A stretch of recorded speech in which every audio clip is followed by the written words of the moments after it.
آسمانوں اور زمین میں جو ہے سب اللہ کی تسبیح کر رہے ہیں، وہ زبردست باحکمت ہے۔ آسمانوں اور زمین کی بادشاہت اسی کی ہے، وہی زندگی دیتا ہے اور موت بھی، اور وہ ہر چیز پر قادر ہے۔ وہی پہلے ہے اور وہی پیچھے، وہی ظاہر ہے اور وہی مخفی، اور وہ ہر چیز کو بخوبی جاننے والا ہے۔ وہی ہے جس نے آسمانوں اور زمین کو 6 دن میں پیدا کیا، پھر عرش پر مستوی ہو گیا۔ وہ خوب جانتا ہے اس چیز کو جو زمین میں جائے اور جو اس سے نکلے، اور جو آسمان سے نیچے آئے اور جو کچھ چڑھ کر اس میں جائے، اور جہاں کہیں تم ہو وہ تمہارے ساتھ ہے، اور جو تم کر رہے ہو اللہ دیکھ رہا ہے۔ آسمانوں کی اور زمین کی بادشاہی اسی کی ہے، اور تمام کام اسی کی طرف لوٹائے جاتے ہیں۔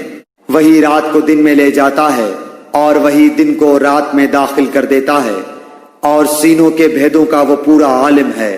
اللہ پر اور اس کے رسول پر ایمان لے آؤ، اور اس مال میں سے خرچ کرو جس میں اللہ نے تمہیں دوسروں کا جانشین بنایا ہے۔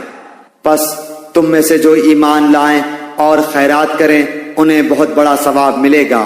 تم اللہ پر ایمان کیوں نہیں لاتے حالانکہ خود رسول تمہیں اپنے رب پر ایمان لانے کی دعوت دے رہا ہے، اور اگر تم مومن ہو تو وہ تو تم سے مضبوط عہد و پیمان بھی لے چکا ہے۔ وہ اللہ ہی ہے جو اپنے بندے پر واضح آیتیں اتارتا ہے تاکہ وہ تمہیں اندھیروں سے نور کی طرف لے جائے۔ یقیناً اللہ تعالیٰ تم پر نرمی کرنے والا رحم کرنے والا ہے۔ تمہیں کیا ہو گیا ہے جو تم اللہ کی راہ میں خرچ نہیں کرتے؟ دراصل آسمانوں اور زمینوں کی میراث کا مالک تنہا اللہ ہی ہے۔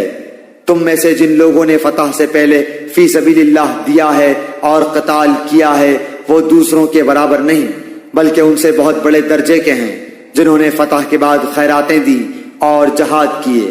ہاں، بھلائی کا وعدہ تو اللہ تعالیٰ کا ان سب سے ہے، جو کچھ تم کر رہے ہو اس سے اللہ خبردار ہے۔